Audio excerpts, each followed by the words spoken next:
नमस्कार मित्रों, आज फिर एक नए विषय के साथ आई हूँ।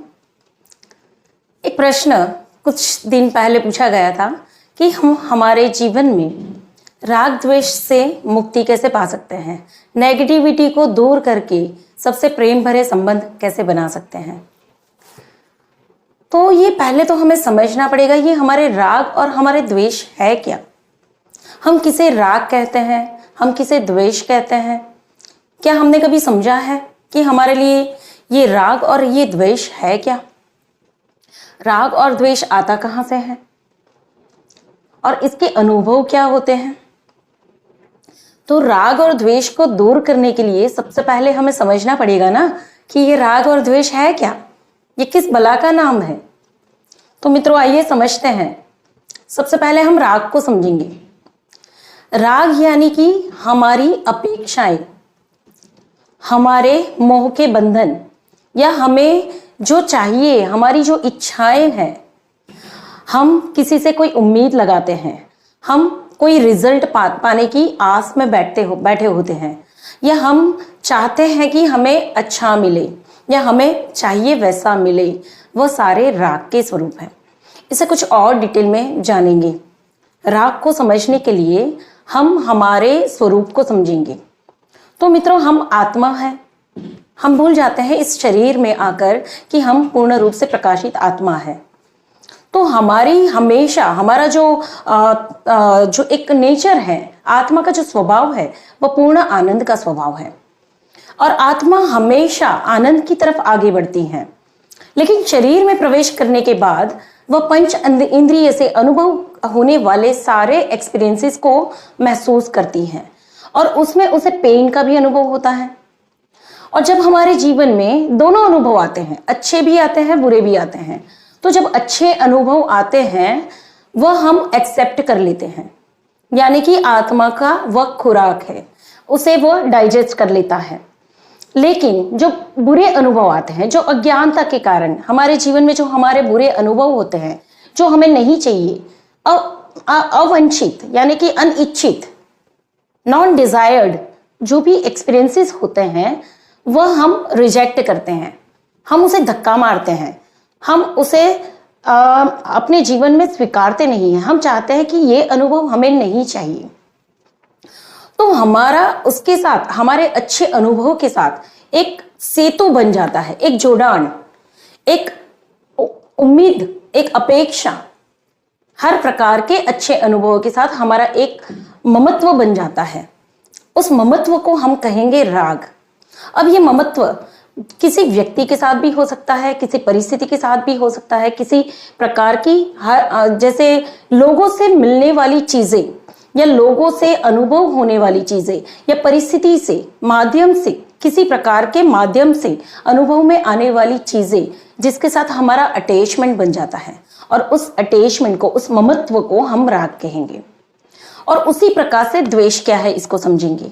तो जो अनुभव हमें नहीं चाहिए, जो अनुभव चाहिए, जिसके लिए हम अटैच हो जाते हैं, जिसको हम मांगते हैं, जिसके लिए आकर्षित होते हैं या जिसे हम अपनी तरफ खींचते हैं, उसे तो हम राग कहेंगे। लेकिन जो अनुभव आत्मा के स्वरूप के विपरीत हैं, यानी कि आत्मा का स्वरूप क्या है? पूर्ण प्रकाशित, पूर्ण आनंद का रूप, परमानंद, निजानंद का रूप, और उससे विपरीत अज्ञानता से जो भी अनुभव उसे मिलते हैं, वह अनुभव इंसान होने के नाते हम रिजेक्ट करते हैं। और उसी अनुभव को हम चाहते हैं कि ये हमारे आसपास ना भटके। कोई मनुष्य ऐसा होता है जो आपकी शांति को भंग करता है, आप चाहते हैं कि आप उससे दूर रहें, या किसी प्रकार का हम कर्म बंधन करते हैं, जैसे हम उसे दोषी मानते हैं या दुश्मन समझते हैं, तो वह द्वेष का स्वरूप है। यानी कि हमारे अटैचमेंट से विपरीत, हमारे अटैचमेंट, हमारी वांटिंग से डिफरेंट, विरुद्ध जो भी हो रहा है या हम जिसे रिजेक्ट कर रहे हैं, वो द्वेष है। तो राग और द्वेष को आप पहले समझेंगे कि राग और द्वेष क्या है। तो कि यह हमारे अज्ञानता के दोनों स्वरूप हैं। दोनों में से एक भी स्वरूप पूर्ण नहीं है।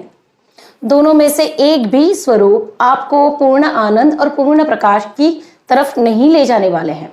फिर भी हम दोनों चीजों से अटैच हैं। ये हमें चाहिए चाहिए चाहिए और वो हमें नहीं चाहिए नहीं चाहिए। हम हमेशा या तो हम अपनी तरफ आकर्षित करते हैं या हम धक्का मारते हैं, हमें नहीं चाहिए। तो ये राग और द्वेष हमेशा साथ में चलते हैं। मित्रों, एक एग्जाम्पल देना चाहूंगी, इससे आपको बहुत ज्यादा क्लैरिटी से समझ में आएगा ये राग और द्वेष क्या होता है। कई यंग कपल को देखा होगा जो बहुत ही एक दूसरे से प्रेम से जुड़ते हैं, इतना आकर्षण होता है, इतना प्रेम होता है, इतना फ्लो होता है कि जैसे दुनिया में इन दोनों के अलावा और कोई है ही नहीं, और इनके लिए एक दूसरे के सुख के अलावा और कुछ है ही नहीं। तो ये जो अट्रैक्शन, ये जो बॉन्ड होता है, ये इन्हें फील होता है कि ये प्रेम है। लेकिन कुछ समय के बाद यही व्यक्ति एक दूसरे में नुक्स दिखना शुरू करते हैं। अब इन्हें इसमें, इन दोनों में एक दूसरे में कुछ ना कुछ बुराइयां दिखती हैं, स्वभाव की विपरीतता दिखती हैं, एडजस्टमेंट्स नहीं ले पाते हैं और एक दूसरे से नफरत करना भी शुरू कर देते हैं। जो प्रेम था, जो समझ रहे थे कि ये प्रेम है, जो समझ रहे थे कि ये बंधन है, जो कनेक्शन है, बहुत डिवाइन है, ये लव की फीलिंग दुनिया में किसी के लिए नहीं आ रही है जो एक व्यक्ति के लिए आ रही है। अब कुछ ही समय में वह एक दूसरे से दूर भागना शुरू कर देते हैं। क्या होता है, इसे और एक अच्छे तरीके से समझते हैं। खाज वाली बीमारी हमें होती है, हमारी स्किन पर जब खाज होती है तो हमें उसे खुजलाना बहुत अच्छा लगता है। जब हम अपने हाथों से उसे खुजलाते रहते हैं ना, तो इतना राहत, इतनी राहत, इतना अच्छा लगता है कि हम उसे खुजलाते ही जाते हैं। हमारा हाथ बार बार अपने उस हाथ पे चला जाता है, उस जगह पे जहां पे हमें राहत मिल रही है। लेकिन कुछ समय के बाद देखेंगे वहीं पे जलन होनी शुरू हो जाती है। तो ये जो जलन है, ये जो पीड़ा हो रही है ना, यही शायद राग और द्वेष के स्वरूप है। कुछ रिश्ते, कुछ चीजें, कुछ परिस्थितियां शुरुआत में इस खुजली की तरह बहुत ही मीठी, बहुत ही चुलबुली लगती हैं, बहुत ही अच्छी लगती हैं, लेकिन उसमें राग होता है। और जब वह खुजलाते खुजलाते हम थक जाते हैं, जब हाथ रुक जाता है तो उसमें से जलन पैदा हो जाती है। कुछ रिश्तों में ऐसे ही होता है। तो ये राग के और द्वेष के स्वरूप है, जैसे खाज की बीमारी। अच्छा, अब इसे दूर कैसे किया जाए? राग और द्वेष से मुक्ति पाने का एक ही रास्ता है, एक ही जो व्यवस्था बोलेंगे, एक ही रास्ता, एक ही तरीका बोलेंगे उसे, कि एक ही तरीका है जहां पे आपकी बुद्धि स्थिर हो जाएगी। ना आप राग में अटैच होंगे, ना आप द्वेष में अटैच होंगे, ना आप किसी के लिए क्रिटिसाइज करेंगे, ना आप किसी के लिए ज्यादा अट्रैक्शन फील करेंगे। लेकिन यह स्थिति आती कब है? राग और द्वेष को जब समझ लिया तो राग के अंदर हम देखेंगे जहां पे हमारी वांटिंग होती है, हमारी डिजायर होती है, जहां पे सरेंडर नहीं होते हैं और जहां पे हमें कुछ पाना होता है, वहां पे अनकंडीशनली कुछ भी नहीं होता है। या तो हमारा ईगो सेटिस्फाइड हो रहा होता है, या तो हमारी वासनाएं संजो रही होती है, या फिर हम डिपेंडेंट होते हैं, हमारे जो वुंड्स होते हैं ना, वो फुलफिल हो रहे होते हैं। तो ये राग से हम जिससे जुड़ते हैं वहां पे अनकंडीशनली कुछ नहीं होता है। जहां पे हम समझते हैं कि हम प्रेम दे रहे हैं, प्रेम कर रहे हैं, हम रिश्ते निभा रहे हैं, लेकिन वहां पे लेन देन है। और इसीलिए वहां पे शुरुआत में बहुत अच्छा लगता है, लेकिन बाद में वहां पे जलन होनी शुरू हो जाती है, द्वेष आना शुरू हो जाता है। तो ये सारे जो कार्मिक रिलेशंस हैं, ये सारे राग और द्वेष से बने हैं। और राग और द्वेष को हम अगर और अच्छे तरीके से समझने जाए ताकि हम अपने जीवन से उसे निकाल पाए, तो हर वो चीजें जो शुड से शुरू होती है, यानी कि आपको करना चाहिए, should, you should do this, you should work like this, you should behave like this. जहां पे भी आपका शुड आ रहा है ना, जहां पे भी आपके लिए कुछ चीजें कंपलसरी हो रही है, किसी भी रिश्ते में, किसी भी लेन देन में, जहां पे भी शुड लग रहा है ना, जैसे हम बच्चे को बोलेंगे, बच्चे तुझे इस तरीके से बैठना चाहिए, you should sit like that. तो ये जो शुड आ गया ना, वहां पे राग आ गया, आपका ममत्व आ गया। आप चाहते हैं कि वो बच्चा उसी तरीके से बैठे, उसी तरीके से व्यवहार करे। वहां पे आपका उस बच्चे के प्रति अनकंडीशनल लव नहीं है। इसी प्रकार से किसी रिश्ते को देखेंगे तो हस्बैंड वाइफ को बोलेगा यू शुड वेयर दिस, आपको ये साड़ी पहननी चाहिए, you should be like that, आपको इस प्रकार से होना चाहिए, आपको ऐसे बनना चाहिए, या मेरा प्रेम तेरे प्रति इतना है कि तुझे मुझी पे समर्पित रहना चाहिए। You should. जहां पे भी ये शुड आता है ना, वहां पे पूर्ण प्रेम का स्वरूप नहीं है, वहां पे राग है। मित्रों, जब भी रिलेशनशिप में आगे बढ़े, जब भी किसी रिश्ते को आप अपनाए, तो सबसे पहले समझ लीजिएगा कि जहां पे भी आपके लिए कोई चीज कंपलसरी हो जाती है या जहां पे आपको लगता है ये होना चाहिए या ये करना चाहिए, वह आपके रिश्ते अनकंडीशनल लव से नहीं बने हैं, वह राग और द्वेष से बने हैं। शुरुआत में वह रिश्ते बहुत ही मीठे लग सकते हैं, लेकिन आगे चल के उसमें खाज की तरह जो स्किन पे जलन होती है, वो जलन शुरू हो जाएगी। और शायद हर एक प्रकार के रिश्ते ऐसे ही हैं, चाहे माँ बाप के साथ के हो, चाहे बच्चों के साथ के हो, चाहे पार्टनर्स के साथ के हो, चाहे फ्रेंड्स के साथ के हो। हम उम्मीद रखते हैं कि सामने वाले व्यक्ति को ऐसा करना चाहिए, सामने वाले व्यक्ति को इस प्रकार से बिहेव करना चाहिए, सामने वाले व्यक्ति को ना मेरी जो लिमिट है उसको समझना चाहिए, मेरी शांति को भंग नहीं करना चाहिए। हम हर प्रकार से चाहते हैं कि लोग हमारे साथ ऐसे रहे, उन्हें ऐसा करना चाहिए। जहां पे भी शुड आएगा, हमारी शांति भंग होगी। जहां पे हम अनकंडीशनल लव में जाएंगे, जहां पे कुछ भी कंपलसरी नहीं है, आपने याद किया तो मोस्ट वेलकम, आपने याद नहीं किया तो भी मोस्ट वेलकम। आप जब आपको लगता है कि आपको जब हमारी जरूरत है हम हाजिर हैं, और जब आपको जरूरत नहीं है तो हम अपने में खुश हैं। यह असली परिस्थितियां हैं जो निजानंद की हैं, जो परम आनंद की हैं। आप किसी के साथ जो औपचारिक संबंध नहीं बनाएंगे, फिर भी उसके लिए हमेशा हाजिर रहेंगे, तब जाके रिश्ते शुद्धिकरण पाएंगे। रिश्तों में शुद्धिकरण होना बहुत जरूरी है, क्योंकि हमारे आसपास के रिश्ते हम देखेंगे तो उसमें सिर्फ और सिर्फ कंडीशंस हैं, सिर्फ और सिर्फ राग और द्वेष हैं, अटैचमेंट्स हैं। राग का सीधा स्वरूप हम देखेंगे अटैचमेंट से।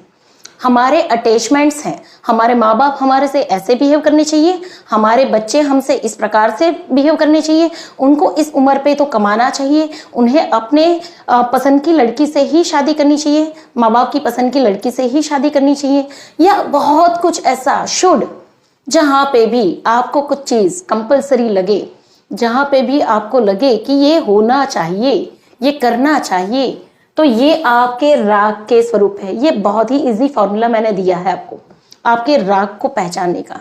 किसी भी रिश्ते में, किसी भी परिस्थिति में, किसी भी व्यवहार में, जहां पे आपको लगता है कि यहाँ पे शुड आ रहा है, यहाँ पे कुछ कंपलसरी आ रहा है, वह रिश्ते आपके राग और द्वेष के हैं।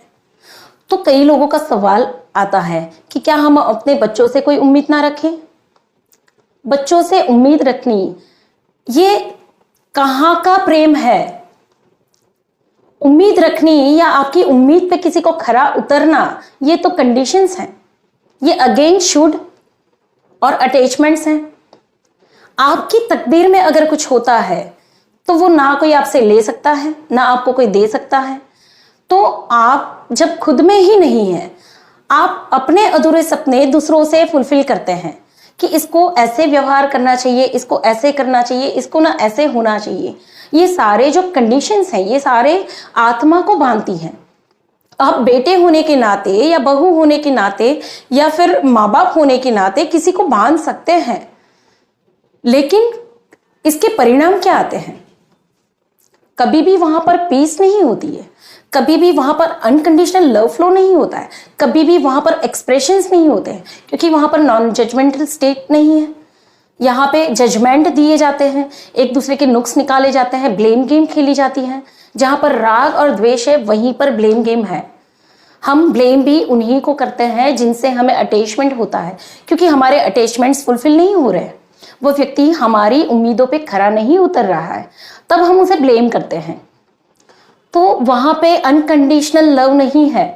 राग और द्वेष से छूटने का एक ही उपाय है, अनकंडीशनल लव में जाना। सो मित्रों, राग और द्वेष को जब समझ लेंगे ना, तब अगले वीडियो में मैं लेकर आऊंगी ये अनकंडीशनल लव क्या है और उसके स्वरूप क्या है, कैसे अनकंडीशनल लव की एनर्जी में जाया जाए। सो धन्यवाद, मेरे साथ बने रहिए, मैं फिर आऊंगी।